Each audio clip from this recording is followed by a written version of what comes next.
Hi. So one of the greatest pleasures of having my own YouTube channel is I'm able to educate my patients in a more focused way. It can be referred back to, hopefully building a library that you all, my patients, can go back to look at topics we discuss in the office, but maybe we don't have enough time to discuss in detail or aren't remembered as fully as we should have them be. So today I'm going to do something a little different. I was perusing a book that I read a couple months ago about a doctor named Otto Warburg. Dr. Warburg, interesting story, it wasn't just about him as a Nobel-winning biochemist in 1931 in Berlin, Germany, but it was also the book about his experience during the war, which is quite unusual for a Jewish person. That aside, his medical achievements to this day are undervalued. There's something called the Warburg Effect, and everybody should go to their computer and look up Warburg Effect on whatever search engine they use, and they'll understand, very simply put, the Warburg Effect and what Dr. Warburg taught us is that cancer is like an animal that can only eat one source of food, and that food is carbohydrates, sugar, carbohydrates, starches, whatever you want to call them. But not only does cancer eat that food and only that food, but cancer can utilize that source of energy to basically live into perpetuity, immortal.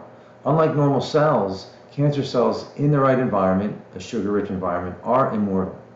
So as I was thinking about that and thinking about a couple of discussions I had today with patients regarding cancer, breast cancer, diabetes, things that I discuss quite often, I was thinking about giving you all a little linkage that I think of quite often. If you go back to Dr. Warburg, 1931, the average American, a wealthy American, was eating maybe 35, 45 pounds of added sugar per year. None of it fructose corn syrup like it is today, but added sugar nonetheless. Today that number has gotten up to about 170 pounds of added sugar of all forms for every man, woman, and child. Now, in that same period of time, cancer has gone from being a disease that killed a very small percentage of the American population and the Western population to now the number 2, very closely behind number 1 of heart disease as a killer. And obviously everybody knows people who have had cancer, and everybody's worried about getting cancer. So as we see Dr. Warburg explaining to us that basically sugar is the food for the development, perpetuation, propagation, and metastases of cancer, we start to eat more of it. At the same time, we start to see diabetes rates go up, which also obviously is related to cancer, to sugar consumption. And at the same time, we can put the corresponding graphs, you could say, of cancer rates going up. So there's a lot of statistical arguments regarding that sugar consumption, development of diabetes, insulin resistance, is promoting cancer. Factually, there may be some arguments that the data, double-blind randomized studies, but you can take intuitively that statistics show that if you are a diabetic, you have a much higher risk of having all forms of these cancers. If you eat a lot of carbohydrates and sugar and develop obesity, you will have a much higher risk of being a diabetic. So from point A to point B to point C. More sugar in your life is more risk, not guaranteed. I'm not telling anybody they're going to get cancer. More guarantee or more risk of getting those diseases that we dread. And the diseases are sometimes not as bad as the potential cures or treatments of those diseases.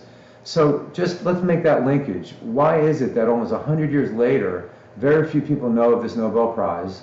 Very few people know of really what cancer is biochemically. They know that it's this tumor that can affect them in different organs, that can kill them, that needs to be treated with the same treatments we've been using for 50 years of chemotherapy, radiation, and surgery. Sometimes are necessary, but looking at how cancer develops over decades, how cancer is fed by certain nutrients, sugar, and other lifestyle issues such as lack of exercise, obesity, lack of vitamin D.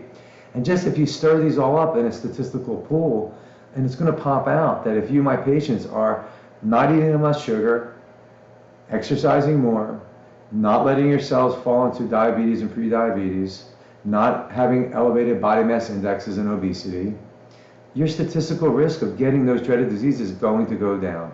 I'm not going to guarantee that everybody is going to be safe from these diseases, but if you knew what I knew, you would understand that people that are exercising and are generally trim and not diabetic, taking their vitamin D, all these things I mentioned, eating ketogenic diet, doing some time-restricted eating, statistically speaking, these people are much less likely to get those diseases and not just cancer.